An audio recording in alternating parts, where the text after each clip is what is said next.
Om Gam Ganapate Namaha, Kaliyugada Kalpataru. The Fifth Delight, Shri Raghavendra Gurusarvabhauma. Chapter 125, Entry into Brindavana in the Physical Body. On the Pratipada, that is first day of the dark fortnight of Sravana in the Shri Rudirogdari Samvatsara, Sri Raghavendra Swamigalu was deeply immersed in the worship of Sri Moolarama. His beloved disciple, Sri Yogendra Tirtharu, sat beside him, offering services and assisting in the rituals. Thousands of devotees had gathered, full of devotion and reverence, witnessing this final and sacred act of worship being carried out in full public view. They folded their hands and sat in silence, wishing to receive the blessings of this profound moment and feel their lives fulfilled. Auspicious music filled the air. Drums, conches, kettle drums, cymbals, and various instruments echoed in celebration. Vedic scholars chanted resounding mantras. The worship of Sri Moolarama progressed with majestic grandeur. Kalasha Puja, Abhisheka, sandal paste, Akshata, Mantra Pushpa, Tulsi, and flower offerings and Naivedya were performed. The Guru offered the great ceremonial arati to the Lord. After offering food to Sri Rama, Sri Raghavendra Swamigalu performed Tirtha, Gandhakshata, and Tulsi Pushpa offering to Shanka, Mukhya Prana, Sri Madhvacharya's idol, Garuda, and Shesha Naga, followed by the final Mangalarati. Then, in a deep moment of spiritual resolve, Sri Raghavendra Swamigalu removed his headcloth, withdrew the invoked Bimbamurti, that is embodied deity, from the altar and reinstalled it in the lotus of his heart, bowing down to Sri Moolarama in deep meditation. At that moment, from the idol of Sri Moolarama, a wondrous and radiant aura emanated, a brilliant light that seemed to enter his heart. His body, thrilled with devotion and divine joy, began to tremble. He closed his eyes and entered deep meditation. In the sanctum of his heart, Sri Raghavendra Swamigalu now beheld an extraordinary vision. In a radiant circle of divine brilliance, in the mantapa of his heart, appeared Sri Moolarama, smiling blissfully. His right hand raised in Abhayamudra, bestowing fearlessness, seated in the lotus of the Garuda's heart. As he meditated, Sri Raghavendra Swamigalu saw one by one Sri Narasimha, Sri Badri Narayana, Murli Mohana, Sri Krishna, each smiling, their hands raised in blessing, settling in his heart lotus, one above the other. Overwhelmed by this unprecedented divine energy, his body was gripped with trembling awe. Then appeared Sri Lakshmi Narayana with their hands raised in blessing, gently entering the Guru's heart, all while he sat still in deep devotion, silently beholding.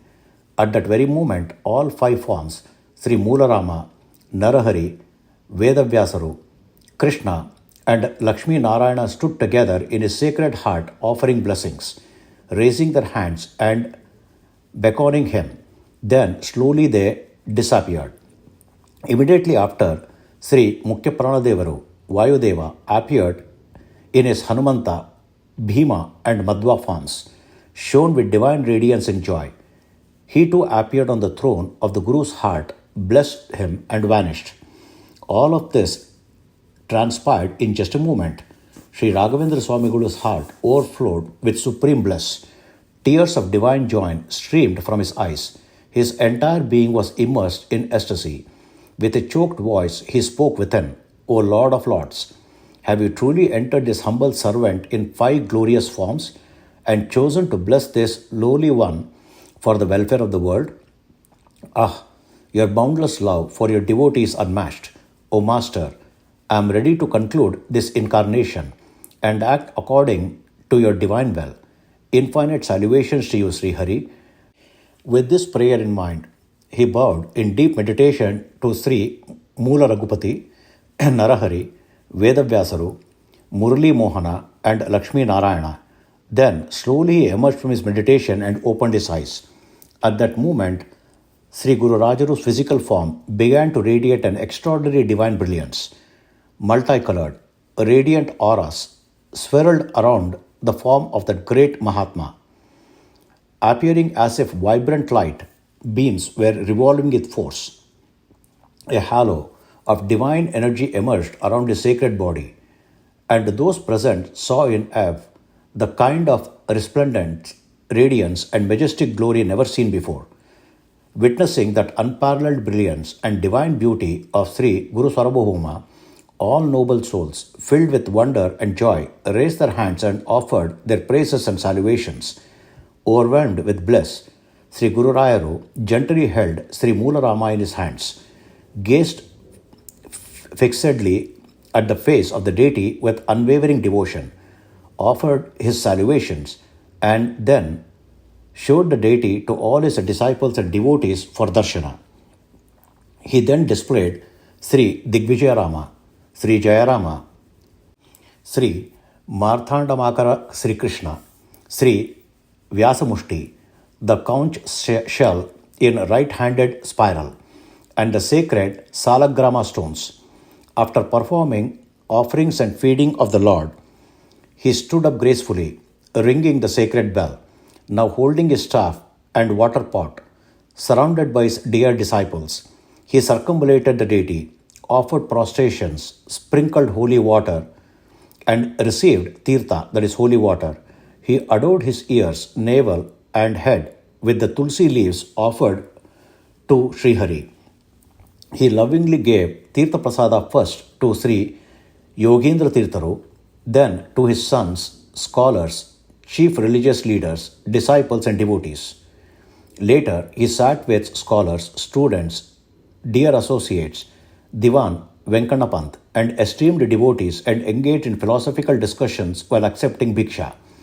Thousands of people partook in sumptuous meal and were deeply satisfied. That afternoon, Sri Guru Rajaru, accompanied by Sri Yogendra Tirtharu, called together his son Lakshmi Narayanacharya and other close relatives, Venkannacharya,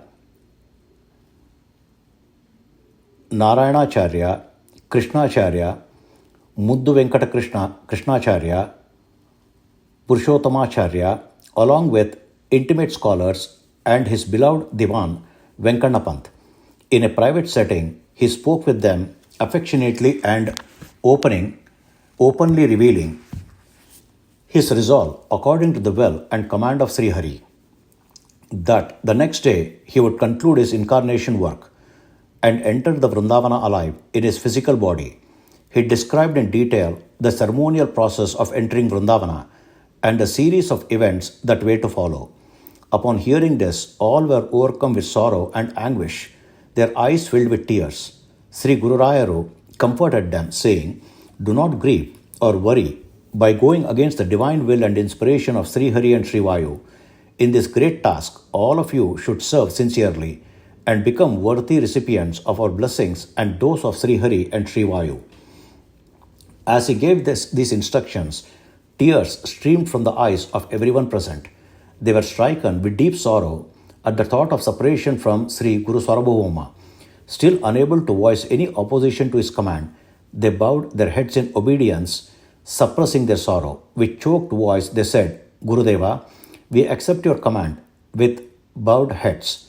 As per your instructions, we shall act." All of them came forward, touched his holy feet, and offered their reverential prostrations. Afterwards, Sri Guru Rayaru rose to perform the Sayandeepa Aradhana, that is evening worship. Together with his beloved disciples, he completed the evening bath, Agni Karya, that is fire ritual, Japa and Tapas, and then with great devotion and grandeur, conducted the evening worship of Sri Moolarama Deva. Thereafter, in accordance with tradition, he ascended the Vidya Simhasana, that is throne of knowledge, held a session of spiritual discourse, and offered philosophical and dharmic guidance to the assembled people. Once the Mangalarti was completed, he empowered the sacred rice, that is Mantrakshata, with seed syllable mantra, that is Bijakshara Mahamantras, and placed it upon his own head. Blessed all gathered with Phalamantrakshata, that is, blessed sacred rice as a benediction. On the Sravana Bahulabidige, that is, second day of the waning fortnight, in the early dawn, Shri Raghavendra Swamigalu completed, along with his young assistants, his Agnakarya, Japa, and Tapas. Then, bowed to Shri Moolaramadeva, he lit the auspicious Arati to Sri Venkateshwara, performed Tulsi Vandana, worshipped cows, that is Gopuja, offered grass to the cows, and surrounded by close disciples, seated himself in the meditative posture on the sacred seat, that is Bhadrasana, and entered deep meditation. Sri Yogendra Tirtharu's scholars, students, pre-monastic relatives of the Guru, Diwan Venkana Pant, and prominent devotees sat before him.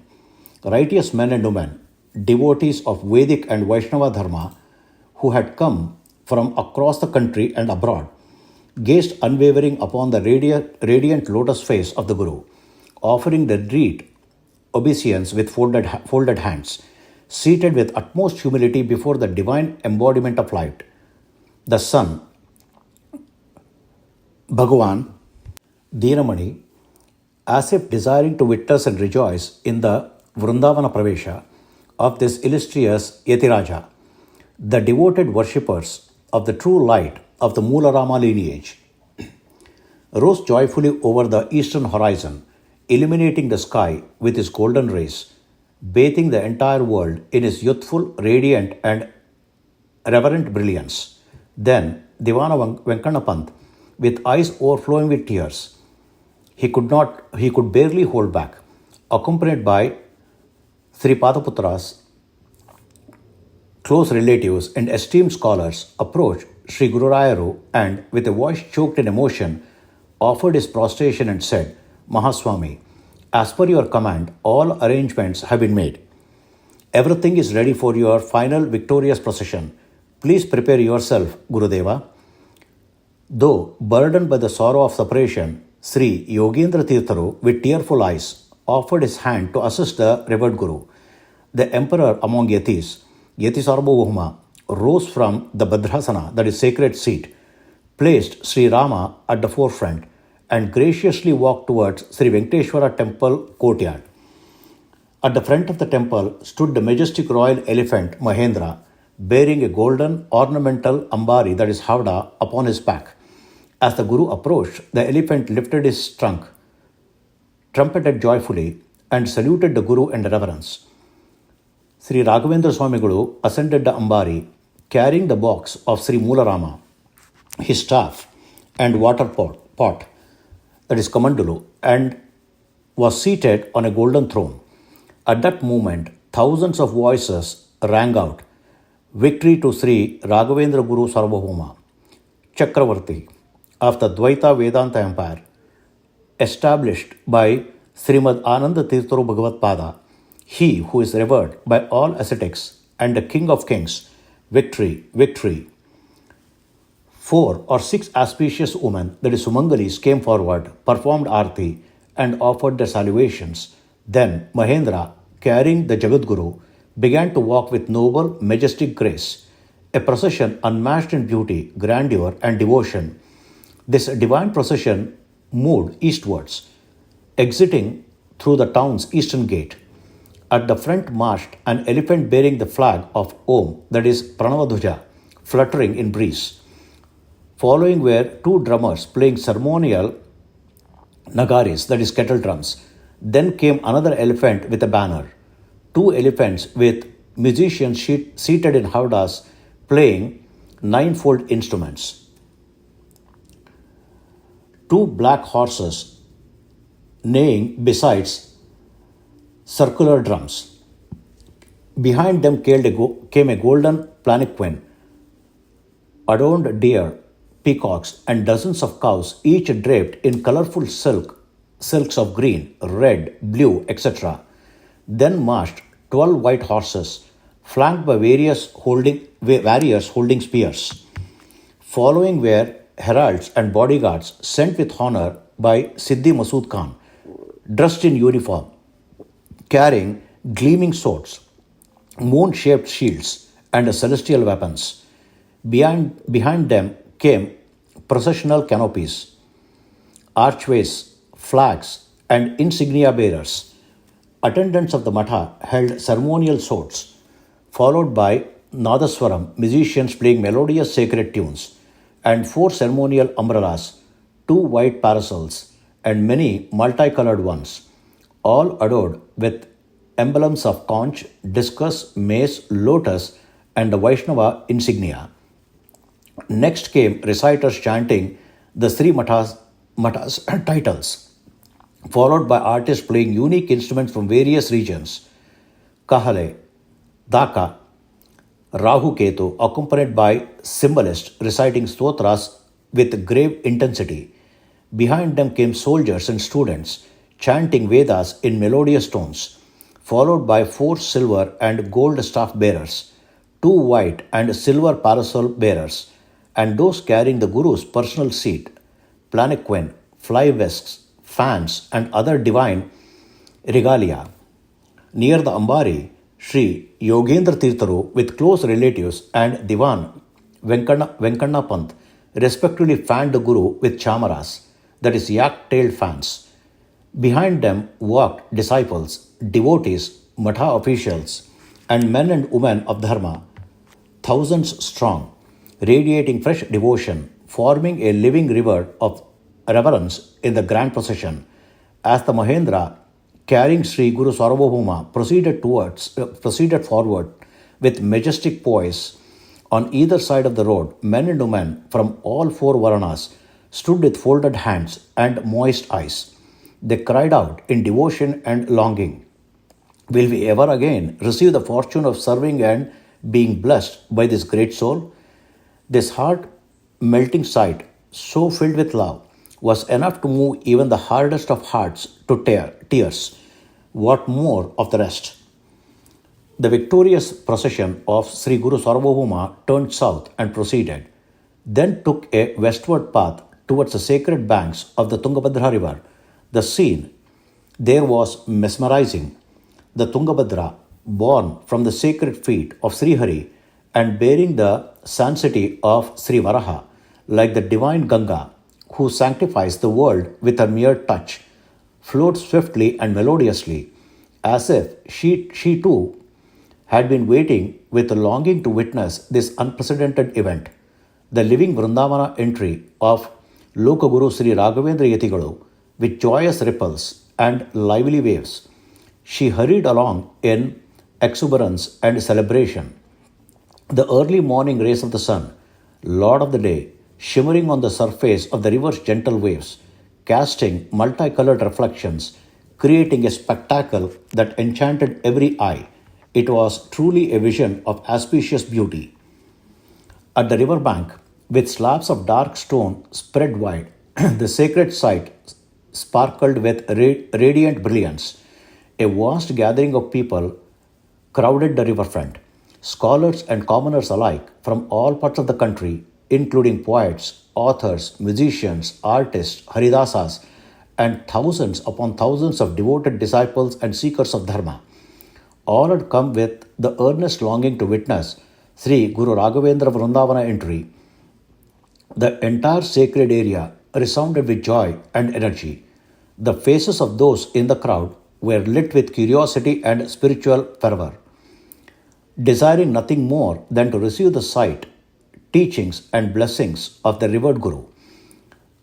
Amid this throng were those suffering from bodily and mental ailments, stricken and desperate, hoping for just a glance of Guru's compassionate grace to be uplifted and freed from their worldly miseries. Such was the unparalleled scene of divine celebration, beyond what words can ever capture or describe.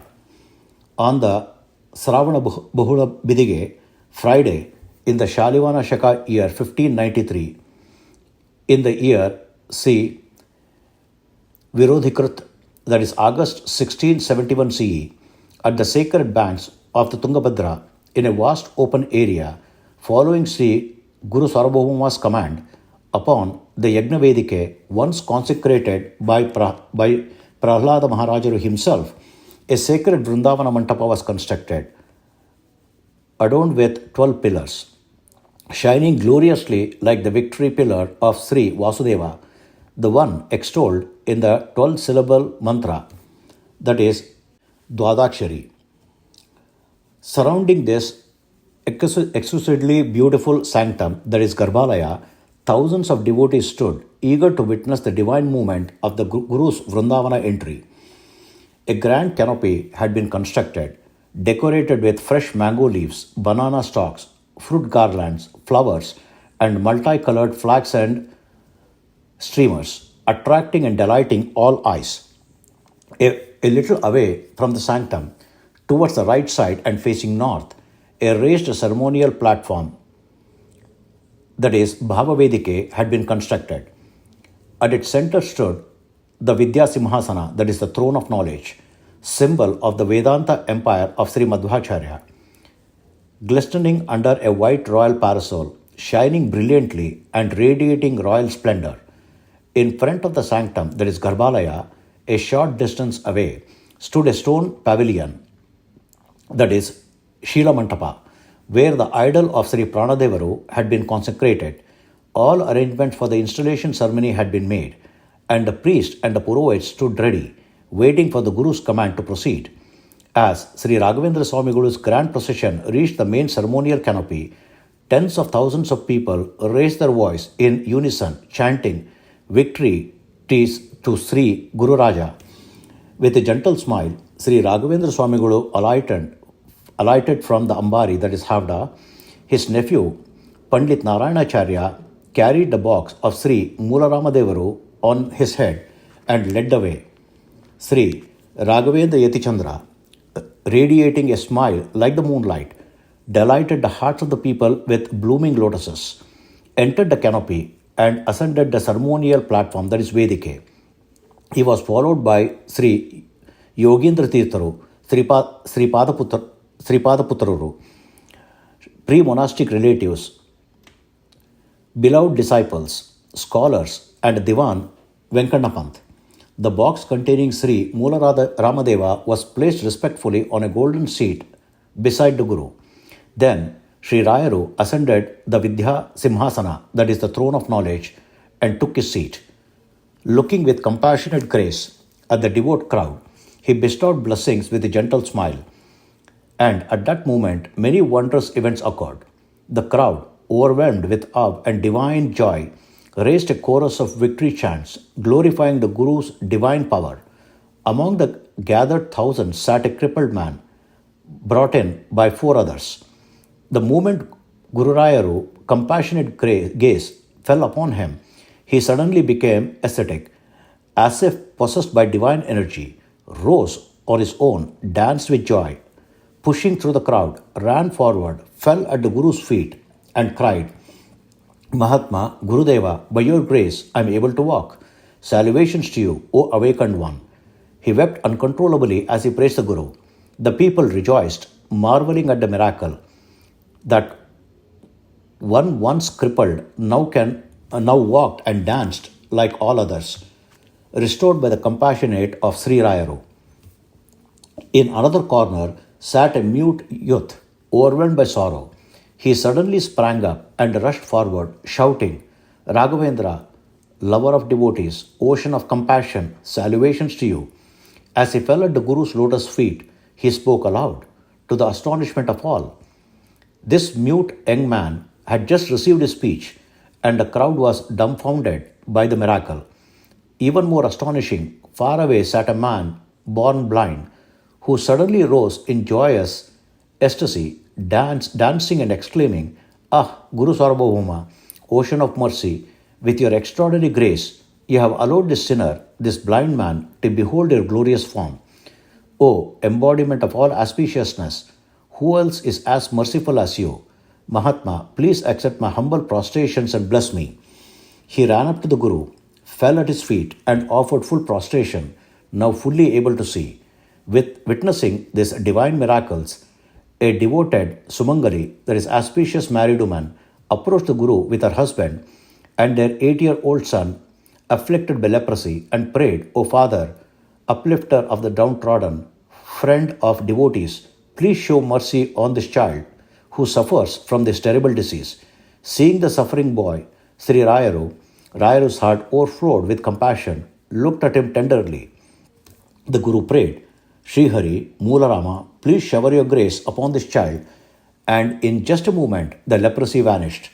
The boy's body became radiant and whole, glowing with divine beauty. Thus, one miracle after another unfolded, each more wondrous than the last. All the devotees, overcome with divine joy and trembling with spiritual awe, recognized these events as a precursor to the countless, incomparable miracles and glories that would continuously manifest at Sri Gururayaru's Vrindavana for centuries to come. With just a single glance of compassion, Sri Gurusarvabhauma relieved the suffering of countless distressed souls, tormented by various afflictions and illness, who indeed can describe such unparalleled mercy and devotion to devotees. As sincere devotees reflected on these episodes in deep emotion, lost in devotional ecstasy, Sri Guru Rayaru, accompanied by his disciples, walked towards the Tungabhadra river, where he bathed joyfully along with his beloved disciple Sri Yogendra Tirtharu, and then sprinkled blessed water, that is Dandodaka, upon the devotees. Clothed in saffron robes, the Guru returned to the ceremonial platform, seated himself, applied Nama Mudras, that is sacred symbols, upon his body, and performing personal spiritual rituals, japa and tapas, he then entered a brief meditative trance. Coming out of his meditation, with eyes moistened by tears of bliss, he approached the box of Sri Moolarama Deva with utmost reverence, offered tulsi, flowers, sandal paste, sacred rice, and fruits, and performed the Mahamangalarati, and circumambulated with devotion and bowed. He then ascended the Vidyasimhasana, that is the throne of knowledge, and formally handed over the legacy of Sri Madhvacharya's Mahasamsthana to his beloved disciple Sri Yogendra Tirtharu, blessed him, and quietly shared final sacred instructions. With a majestic and steady resolve, he rose again, took in his hands the staff and water pot, and stood upon the ceremonial steps. Ah, what an unparalleled moment! Those who beheld it felt as if a heavenly scene had descended upon earth. The very atmosphere around the place seemed infused with sattvic energy, and sublime vision of the divine Kalparuksha of Devaloka filled everyone's heart. At that time, the scholars of the Mata, experts in Jyotisha Shastra, approached the Guru, bowed deeply, and said with a voice choked in reverence, Mahaswami, the most auspicious moment has now arrived. With grace and serenity, Sri Gururajaru moved towards a central, colorful canopy held by his disciples. As soon as the crowd realized that Sri Gurusarvabhauma was about to enter the Vrindavana in his physical body, all hearts burst with a flood of emotions, joy, sorrow, reverence, longing. Men and women of all ages and walks of life recalled his divine qualities, and their eyes were filled with tears, unable to hold back the flood of emotion at the impending departure of their beloved Guru. As these extraordinary miracles unfolded one after another, the devotees gathered at the Vrindavana site realized with joy and awe that these divine events were but a foretaste of the countless miracles that would continue to happen there for centuries to come. With just a glance of grace, Sri Guru Rayaru blessed and healed the poor and afflicted, relieving them of the accumulated sins and fulfilling their deepest longings. Who could possibly describe the immeasurable compassion of this saint, the crown jewel among inner circle devotees of Lord Ananta, that is Vishnu? As pure-hearted devotees recalled his blessings, lost in devotion and emotion, they wept, asking, without the darshan and blessings of this divine emperor among saints, how shall we continue to live with joy? The disciples, overwhelmed with grief, cried, He who, like a five-headed lion, broke the elephantine pride of sin, who protected the meek and fulfilled all hearts' desires with his compassionate feet, Will we no longer receive his mercy? The scholars signed deeply reflected.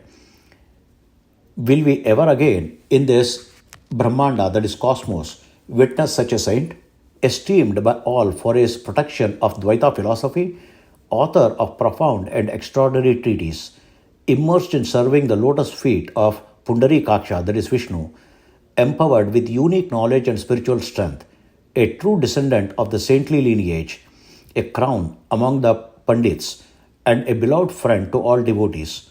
All the devotees and lovers of Dharma were now stricken with sorrow, saying, He who descended from the hearts of Indira, that is Lakshmi, the blue-hued, lotus-eyed Govinda himself, came to this earth for our welfare. How shall we ever again be blessed with his darshan and upadesha, that is guidance?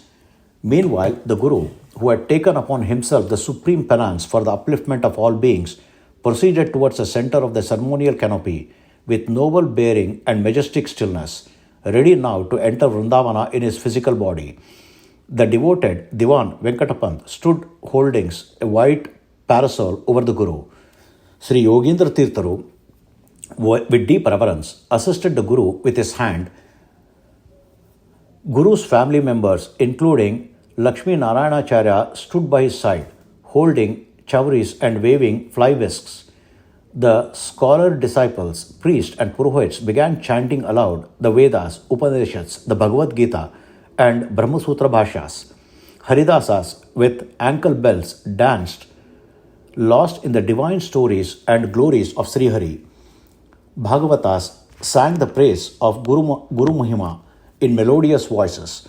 Musicians played on the Venu, that is flute, and Mridanga. Singers well versed in raga and tala sang the words, and self-realized saints in various melodies.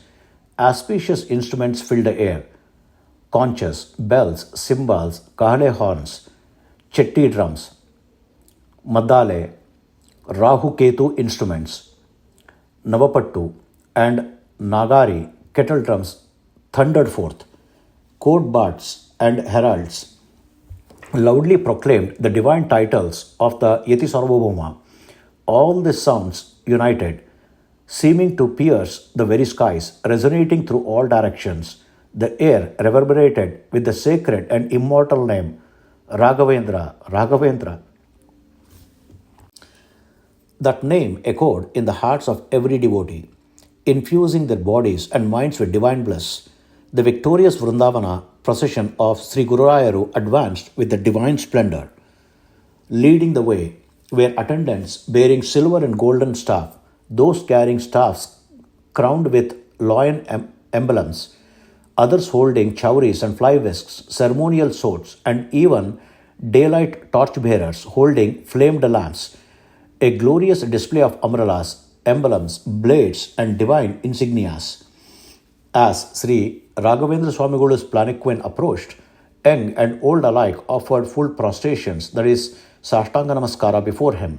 Many auspicious married women, Sumangaris, offered Kadalarati, Jival Arati, and Lamp Arati. Some mothers, with deep reverence, placed their infant children at the Guru's feet to receive his blessings.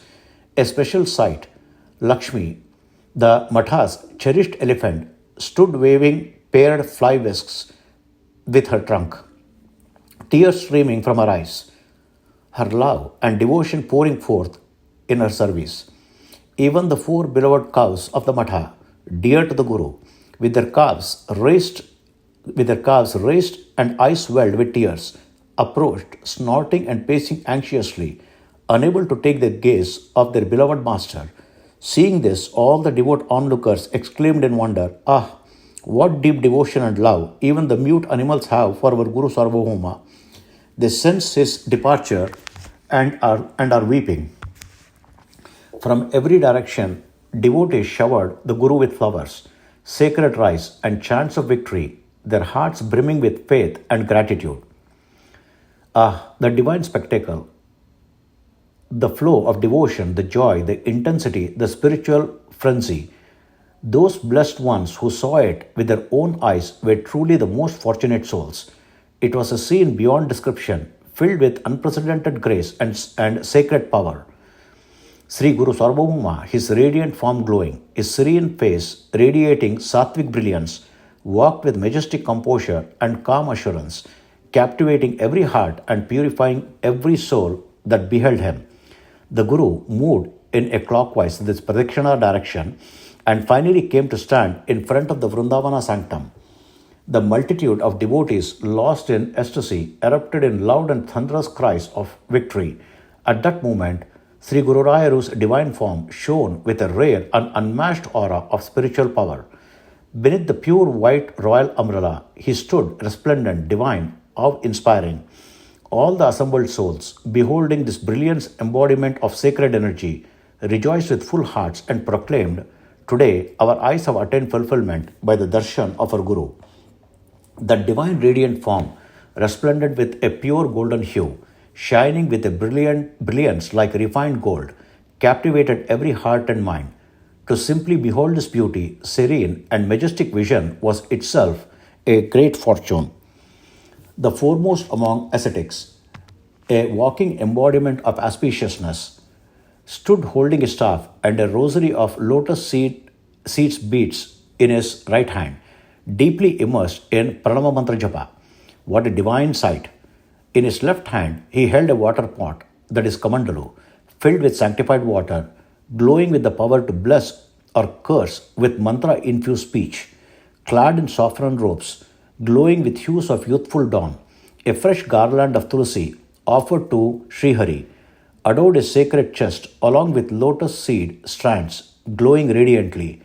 His cheeks, adorned with the pure white hair of the ascetic order, glowed with a serene divine charm.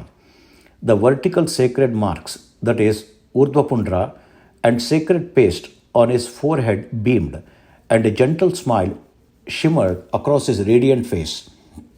With half-closed eyes, he meditated deeply on Sri Moolarama, embodying a Triveni Sangama, a confluence of knowledge, devotion, and renunciation. His very form was like a blessing rain. His glance, full of compassion, showered grace upon those longing for spiritual fulfillment. There stood Sri Yogendra Tirtharu, revered and blessed, seated humbly at the lotus feet of this radiant tapaswan, gazing upon his Guru with unwavering devotion, as cries of Jaya Jaya Sri Moolarama, victory to Pavana, Pavana, victory to Sri Raghavendra Gurusarvabhauma, wish-fulfilling tree for the surrendered souls, bestower of all desires, lover of devotees, victory, victory, resounded across the sky. The entire atmosphere of Mantralaya was absorbed into a divine spell. The air, light, water, earth, dust, animals, birds, all beings, everything was immersed in Raghavendra Swamigalu's consciousness. People were swept into a divine sattvic trance, beyond emotions, beyond words. Then Sri Guru Rayaru, full of compassion, turned to his beloved disciple, Sri Yogendra Tirtharu, and gently placed upon him the sacred padukas, that is sandals, he had been wearing. He said, "Beloved one, you and those yatis who follow in the sacred parampara shall worship these padukas, perform daily snana, that is bath, japa, and worship of Sri Moola Raghupati Vedavyasa Devaru. With sincere passion, uphold the tradition of the Pata, that is teachings, and Pravachana, that is discourses, and through victory over false doctrines and their proponents, establish and spread the Dvaita philosophy of Sri Madhvacharya, compose a treatise to strengthen the path of truth and righteousness, preserve and promote Sri Hari, Vayu Bhakti, Bhagavat Dharma, and lead the disciple lineage in the path of virtue, strive for the upliftment of the people, helping them attain material and spiritual well-being. Remember, the grace of Sri Hari and Vayu shall be with you, and your action must always be dedicated to the welfare of all beings. This sacred responsibility now rests upon you and the yatis of this Sri Hamsavamsha, adored with Sri Sarvagna's lion throne. May you fulfill this duty with distinction and attain eternal fame. For this noble endeavor, my blessings and grace are always with you. May auspiciousness be yours. With these words of divine affection, he gently placed his nectar like hand on Sri Yogendra Tirtha's head and blessed him. Feeling a surge of divine energy from the Guru's touch, Sri Yogendra Tirtha was overwhelmed. His hair stood on end, and tears of joy streamed from his eyes. With humility and devotion, he bowed to the Guru's feet and said, Puja Gurupada, I accept your command with bowed head. And thus, with tears of joy, he received the legacy of the Mahasamsthana. After blessing and comforting his pre-monastic sons, Lakshmi Narayanacharya, Narayanacharya, Venkata Narayanacharya, Muddu Venkatakrishna, Purushottamacharya, and Krishnacharya, the author of Smriti Muktavali, and other dear Pandits, disciples, and Diwan Venkanapant, who all stood by in tears of sorrow. Sri Guru Rayaru turned with a gentle smile to the thousands of disciples, devotees, and seekers of Dharma who had come from across India and other lands to receive his final teachings. With a deep, serene, and melodious voice, he compassionately addressed them with the following words of spiritual truth. Beloved disciples, devotees, and dharmic seekers devoted to Sri Hari and Guru, I fully understand the deep devotion you hold for me and also the immense sorrow you feel knowing that I am about to enter Brindavana. But this is the will of Sri Hari. I undertake this act by the command of the Lord and the inspiration of Sri Vayudeva. It is the duty of a servant of Hari to act according to his divine intent. Nothing in this world happens against the will of Sri Hari. Therefore, you must not grieve, thinking that I am departing physically. Yes, it is true, I shall enter Vrindavana in this very body, but I am not giving up this body. By the will of Sri Mula Raghupati Vedavyasa Devaru and Sri Vayudeva, I shall remain here in this Vrindavana in a living physical form for 700 years, performing tapa directed towards Rama, Narahari, Vedavyasaru, Krishna, and Narayana for the welfare of the world, for your upliftment, and for the fulfillment of the hearts of all noble souls. I shall donate the immense merit I have accumulated to serve worldly good. Sri Hari and Sri Vayu, in their grace, will remain present with me and will bestow solutions to afflictions and fulfillment of desires for all who come, thereby manifesting their boundless compassion towards me, boundless compassion through me, their humble servant. Beloved ones, for the next 7 centuries, this Mantralaya and this Vrindavana shall be a divine pilgrimage center for all those who seek the fourfold goals of life, dharma, artha, kama, and moksha. It shall become a sacred center not just for India, but for the entire world, a source of salvation and upliftment of all of humanity. This too is the will of Sri Hari. My dear disciples and devotees, please always remember this. The essence of Vedas, Upanishads, Bhagavad Gita, and Brahma Sutras, all of scriptures, is none other than the Vaishnava Siddhanta, passed down unbroken from ancient times. The Vaishnava Siddhanta is the spiritual center of India's sacred tradition. Adukha Mitaratranaiva, all jivas are subjected to sorrow. Only the Lord is free of all suffering. The scriptures exist to relieve this suffering. Since Ishvara is independent and matter, that is Jada, has no awareness of pain, it is only jivas, the conscious beings, who suffer in this world. To relieve these jivas from the suffering of birth and death, to liberate them from worldly sorrow and grant them the eternal bliss of their true self, this is the divine purpose of scriptures, as declared by the Vedic seers. In this world, only Sriman Narayana, he who is a supreme being, beyond all understanding, the cause of the universe, the beloved of devotees, alone has the power to grant liberation and everlasting happiness to all beings. The Upanishadic statement, which says, beyond all that is manifest is only Narayana, and the wise who seek liberation must turn to him alone, confirm that only Sriman Narayana is the ultimate refuge for freedom from bondage and sorrow, and the bestower of supreme bliss. To relieve the ultimate sorrows of mankind and to bestow upon all eternal bliss, we have prepared to conclude our earthly mission, that is, Avatara Karya, today, and enter Vrindavana in accordance with the will and inspiration of Sri Hari. For the next 700 years, seated in Yogasana within this Vrindavana, we shall remain eternally present, engaged in deep meditation and worship of Sriman Narayana, who resides in the lotus of our heart. All the knowledge, devotion, renunciation, tapas, and the immense spiritual merit we have earned thus far, we dedicate entirely for the upliftment and welfare of humanity. Noble souls, firmly believe that Sri Hari is a supreme being. Offer him your selfless devotion and live in accordance with your duties based on Varnashrama Dharma and virtuous deeds. Cultivate purity of heart, strengthen your sattvic tendencies, and accept that all people, whatever the religion, path, or faith, are created by the same Supreme Lord.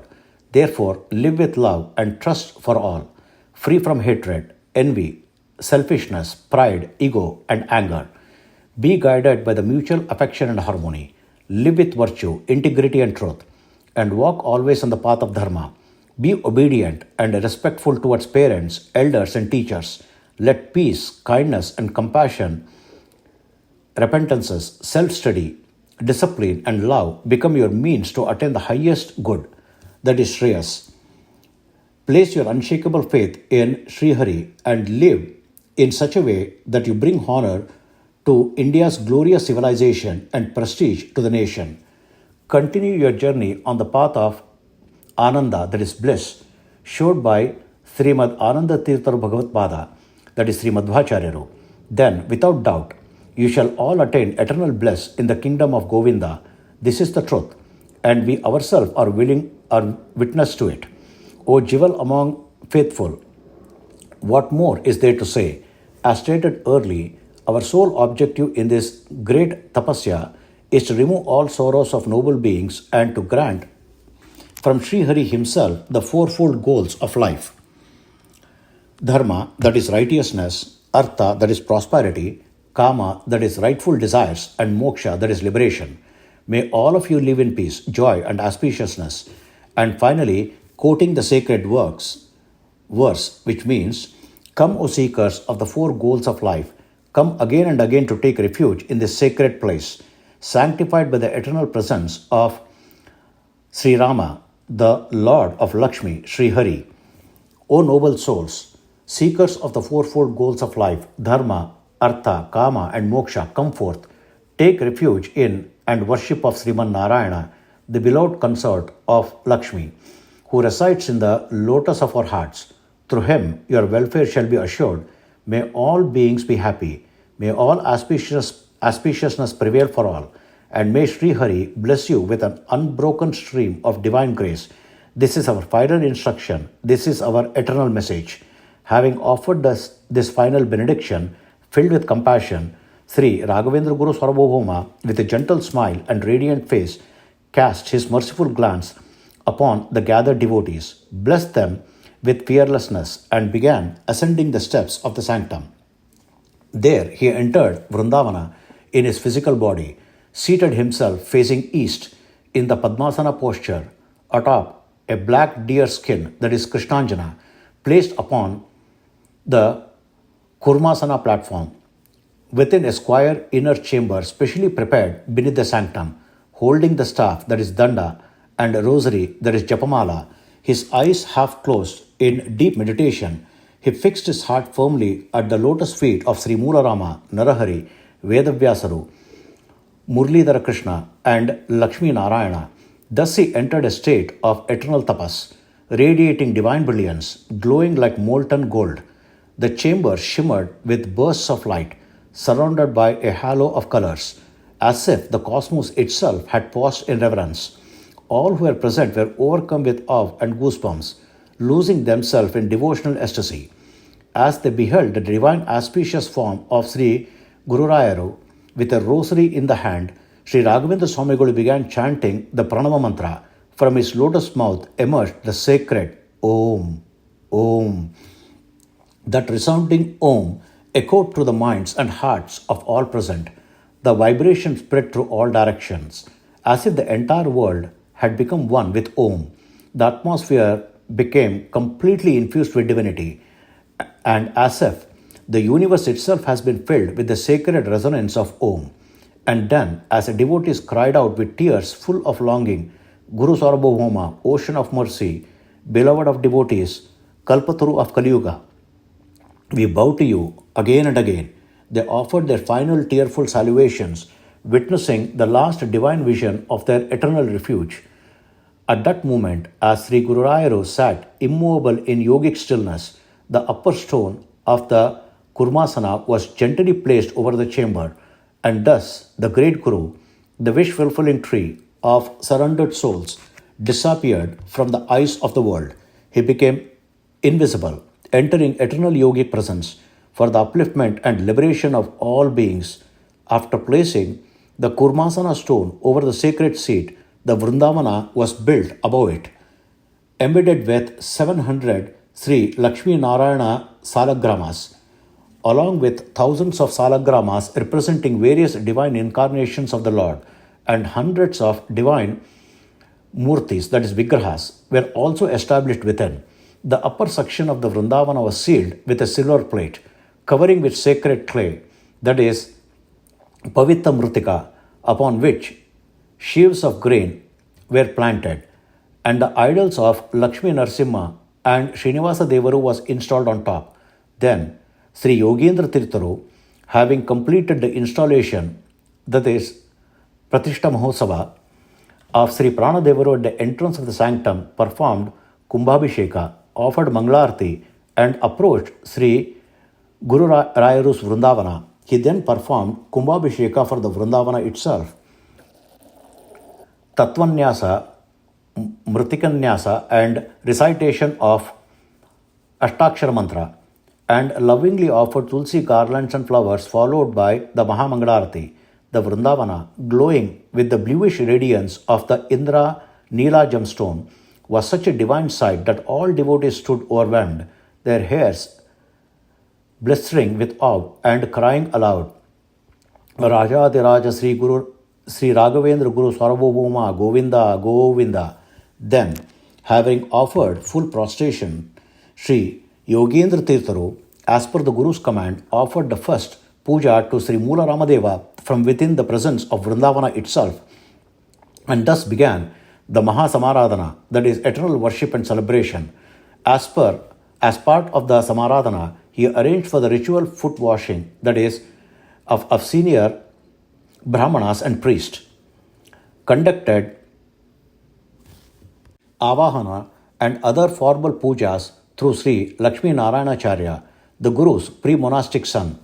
Then, with focused intent, Sri Yogendra Tirtharu approached the Vrindavana of Sri Guru Rayaru, which by then had been beautifully decorated with yellow silken clothes, that is Pitambara, golden and pearl garlands, Tulsi garlands, sacred seals of the 12 names, that is Dwadashanama Mudra, Urdrapundrava, sandal paste, and Akshata. On a golden pedestal at the foot of the Vrindavana, he lovingly placed the following sacred items: Sri Mula Rama, Digvijaya Rama, Jaya Rama, Santana Gopala Krishna, Vyasamushti, Balamuri Shankha, Rattagarbha Salagrama, Ramatanki, and Varha Salagrama. He then performed Kanakabhisheka, that is ritual bathing with golden coins, and offered Hastodaka, that is ceremonial offering of water, to Sri Guru Rajaru. Finally, his heart full, voice choked with devotion, Sri Yogendra Tirtharu composed and recited this Charamasloka, that is the last verse, which means salvation to Sri Raghavendra Guru, who is like the sun to the darkness of heresies, who is like the moon to the lotus-like heart of the Vaishnavas, and who is the very embodiment of compassion. He offered the words with great devotion and submission, and then bowed before the Vrindavana of Sri Gurusarvabhauma, offering his final salutations. Pujjaya Raghavendraya Satyadharma Rachaya Bhajatam Kalparukshaya Namatam Kamadena Bhe Hari Om. Om Sri Krishnarpanamastu.